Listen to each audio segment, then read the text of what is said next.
сәлеметсіздер ме, қымбатты көрермендер, каналымызға қош келдіңіздер. Әлемдегі және Қазақстандағы жаңалықтарды алғашқылар қатарынан біле отырғыңыз келсе, арнадағы подписация және бір ғана лайк түймелерін баса отыруды ұмытпаңыздар. Ал ендеше бастадым.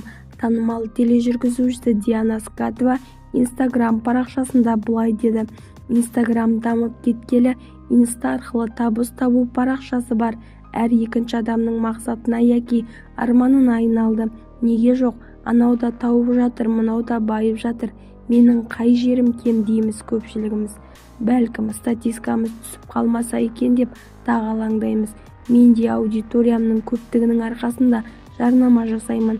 Маған тіркелген жандарға тауар не қызмет ұсынамын. Алайда алу алмау ары қарай оқырман еркінде.